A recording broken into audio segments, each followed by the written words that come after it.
In this example, we're going to learn about a different type of mean, which may be more appropriate than the traditional average or arithmetic mean. So, let's begin. This example is about a company named Myers and Associates. The law firm of Myers and Associates was involved in litigating a discrimination suit concerning ski instructors at a ski resort in Colorado. One ski instructor from Germany had sued the operator of the ski resort, claiming that he had not received equitable pay compared with the other ski instructors from Norway. In preparing a defense, the Myers attorneys planned to compute the mean annual income for all 7 Norwegian ski instructors at the resort. However, because these instructors worked different number of days during the ski season, a weighted mean needed to be computed. So we have data provided on the different incomes and the number of days that each of the different instructors or ski instructors worked. We are required to compute the weighted mean. How do we do that? The first step is to note what the variable is, since we want to compute the weighted mean for the income. It means that the variable here is income, and the other variable would be what we call the weights. Now, for these weights, the first step would be to take the product, that is, multiply income multiplied by days. So, for the first value, I am going to write that here. That will be 7,600 times 50. That will give 380,000. Then the next one is 3,900 times 30. That would be 117,000. The next one is 5,300 times 40, which is 212,000. I'm going to complete this and then continue. So on your screen, I have completed all the products of each income multiplied by the respective number of days. The next step is to get the denominator because we're about to construct a fraction here. And the denominator will be the sum of all the weights. So that will be 50 plus 30. Let's write that down. So you have 50 plus 30 all the way to the last number 50. The sum of the bunch of all the products on top is 1,530,000, and on the bottom, the sum is equal to 270. So this comes down to $5,668.52. So this is the computed weighted mean. Why is this more useful in this case? It is because the weighted mean takes into consideration that different instructors worked different number of days. The traditional mean would have been just to add up these numbers, that is, the numbers for the income, and divide by how many numbers were added together. Well, the reality is if people work different number of days, that should be reflected in the calculation to give a realistic average that represents the data set. And it is in instances like this that we need the weighted mean. The weighted mean is also used in computing your GPA. So please note that besides the arithmetic mean, there exist other types of mean, and in particular, the most used one is sometimes the weighted mean, when the circumstance requires it or prefers it. With that done, we proceed to measures of position of data. The most common measures of location are percentiles and quartiles. Have you ever been to the doctor and you were told about some measurement on you and the doctor told you in what percentile you are? You see, percentiles are measured as measures used in statistics indicating the value below which a given percentage of all observations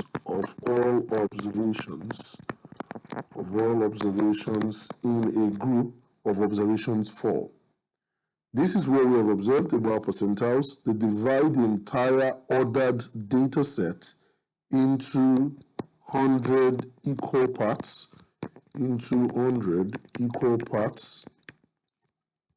or groups in order.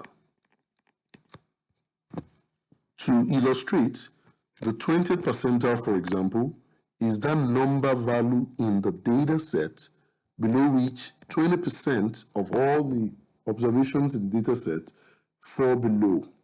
So, in other words, if I had a data set, if I ordered the data set from the smallest number in the data to the largest number in the data, the number in the 20th percentile, which I can write as P with a subscript 20, that will be my 20th percentile.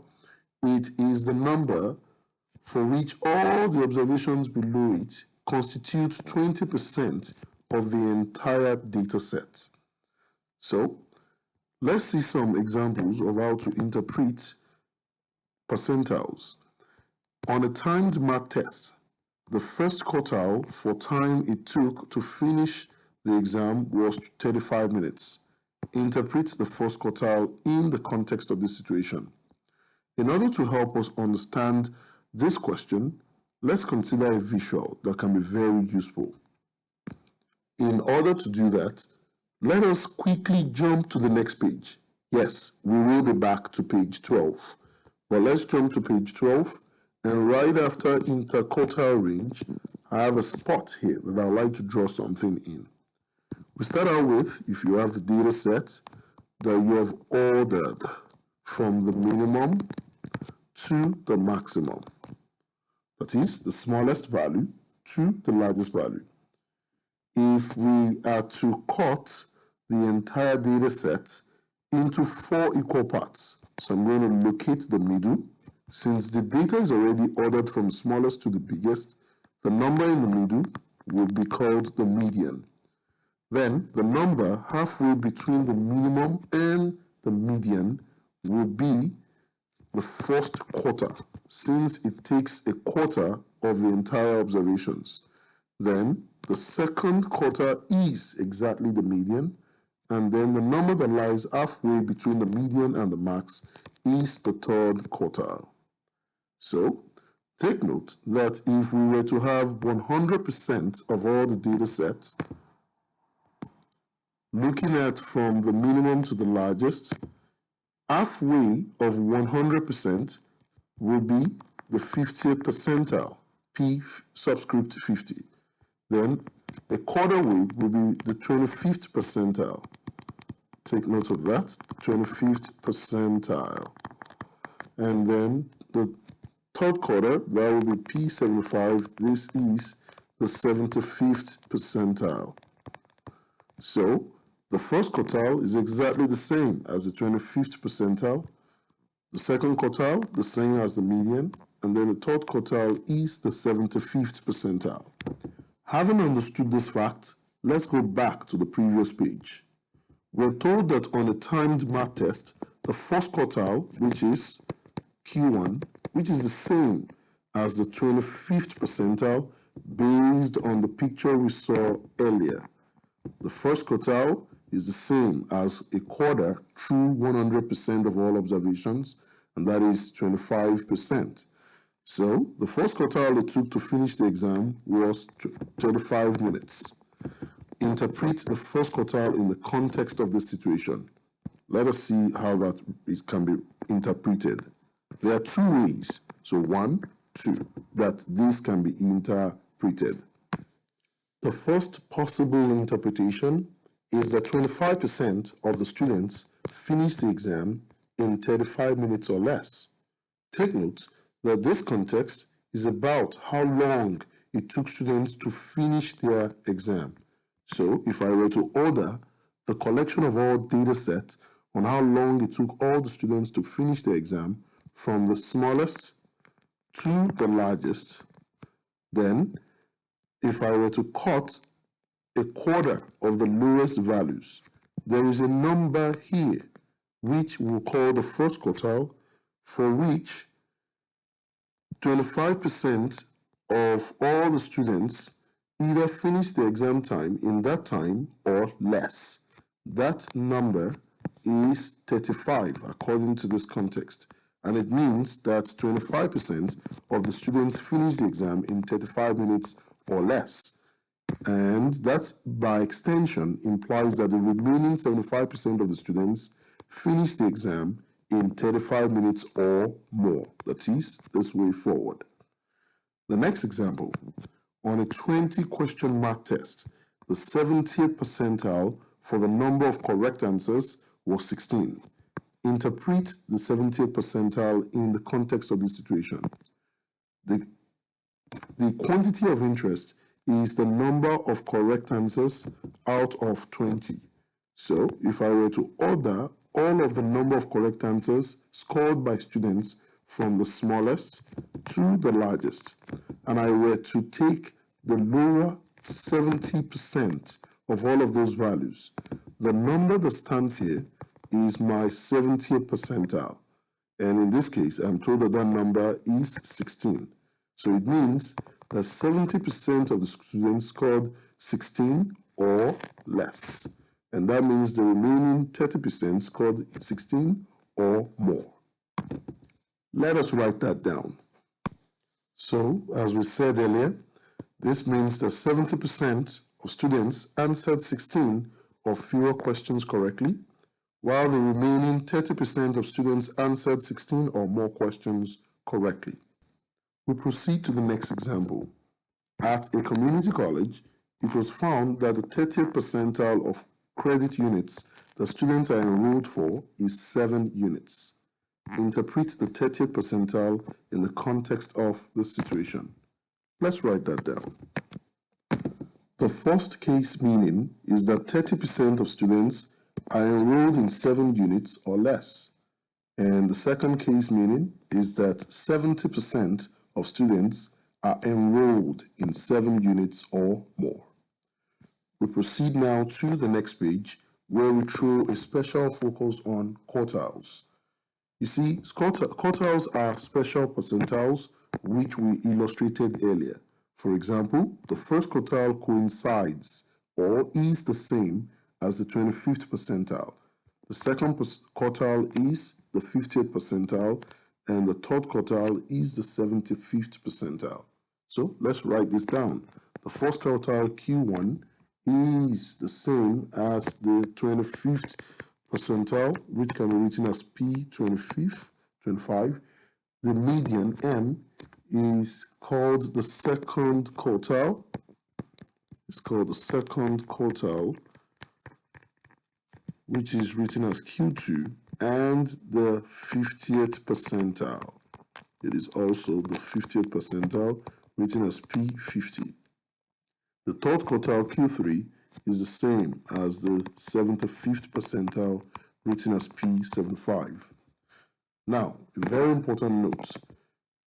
The median is one of the quartiles or the percentages. So the median, so you want to note the median, again, like we said earlier, is the same as the second quartile or the 50th percentile. Remember that in order to compute the median, we always order the data set from the smallest to the largest. The same thing must be done whenever we want to compute either or any of the quartiles or any of the percentiles. Before you begin, we must order the data set from the smallest to the largest. So having completed that, let's consider the next example. We're to consider the following given data from 1 to 1 here. So 1, 11.5, 6, 7.2, up to 1. We're going to use technology to complete the calculation of some numerical measures. First, note that technology automatically helps to order the data observations from least to greatest before doing the calculations in alignment with this requirement. So we're going to determine the median, the first quartile, the third quartile, and the interquartile range, which is the third quartile minus the first quartile. So, again, just to emphasize, you observe that if we are to look at the difference or the space, the gap between the first quartile minus the third quartile minus the first quartile, this is called the interquartile range.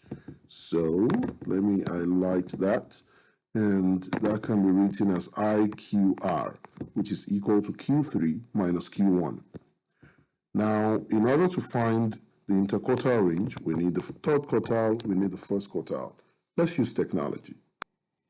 Here on the column 1, I have the data set, and I would like to compute the median, the first quartile, and the third quartile. In order to get the appropriate numerical statistics that I want, I'll go to Stats, go to Summary Statistics. I'd like to compute summary statistics for columns. So I'll need to specify what column I'm talking about. So that'll be variable 1. And what statistics do I want to compute?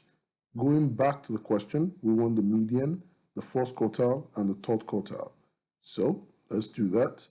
I am going to locate the median, double click on that. Then to take more statistics, I will need to press down Control key on my keyboard, and then with my other finger, I am going to double click or click on Q1, and then click on Q3 too. So first quartile, third quartile, and compute. So I have the median, the first quartile, and the third quartile. Now I have the values I want. I have the first quartile and the third quartile, which will be used next to compute the interquartile range, as Q3 is 9 minus Q1 is 2, that is equal to 7.